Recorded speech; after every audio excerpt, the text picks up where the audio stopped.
डेंग्यूचा कहर सुरूच असून शिर्डी शहरातील उपनगरातील कचरा आणि पावसानं साचलेल्या डबक्यामुळे डासांचं साम्राज्य पसरलंय. नगरपालिका प्रशासनाकडून नागरिकांच्या आरोग्यासाठी कोणतीही ठोस उपाययोजना राबवण्यात आलेली नाही. देशविदेशातील लाखो भाविक साई दर्शनासाठी रोज हजेरी लावत असतात. त्यामुळे नागरिकांसोबत भाविकांच्याही आरोग्याचा प्रश्न उपस्थित होतोय. शिर्डीत एकाच प्रभागातील 2 जणांचा डेंग्यूच्या आजारानं बळी घेतलाय. या प्रभागातील नगरसेविका वैशाली गोंदकर यांनी प्रशासनाला वारंवार सूचना देऊनही नगरपालिका प्रशासनानं फवारणी केलेली नाही.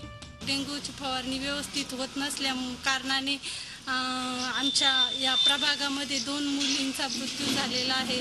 तर माझं असं म्हणणं आहे की याच्यासाठी मुख्य अधिकारी साहेबांनी लक्ष घालायला पाहिजे होतं. मी वेळोवेळी त्यांना लेखी तक्रार केलेली आहे आणि वैयक्तिक फोन करून त्यांना सांगितलेले होते की आमच्या विभागात अशी डेंग्यूची साथ चालू आहे, तुम्ही फवारणीसाठी काहीतरी कारवाई करावी, पण त्यांच्याच्याने काहीच झालेलं नाही. डेंग्यू सोबत चिकनगुनियाची लागण होत असलेल्या रुग्णांमध्ये वाढ होत असताना धनिक शिर्डी साईबाबा संस्थानही कमी पडत आहे. संस्थांच्या रुग्णालयात अपुरी जागा तसंच डॉक्टरांची रोडावलेली संख्या यामुळे रुग्णांना दुसरीकडे उपचारासाठी जावं लागत असल्यामुळे नागरिकांनी नाराजी व्यक्त केली आहे.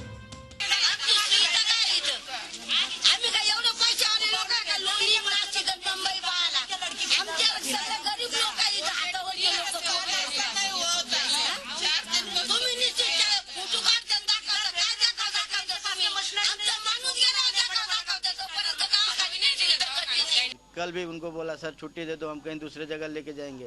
बोले किधर भी बम्बे पुणे अमेरिका लेके जाओगे यही इलाज होगा, इसके सिवा दूसरा कुछ इलाज नहीं है. फिर वो 8 बजे बोले सुबह 7 बजे बोले कि रख देना है. हम बोले ठीक हम देंगे अपना. फिर वो बोले कि सोनोग्राफी करने को लेके जाओ. सोनोग्राफी करने के लिए गए, इतने में वो खाट पे आई आणि मृत्यू. शिर्डीत मोठ्या प्रमाणावर फैलावलेल्या रोगांवर नियंत्रण मिळवण्याबाबत प्रशासन फारसं गंभीर दिसत नसल्यामुळे प्रशासनाला आणखीन किती बळी हवे आहेत असा संतप्त सवाल उपस्थित करण्यात येतोय. Prashant Sharma, Zee Media, Shirdi. Zee 24 तास रहा एक पाऊल पुढे.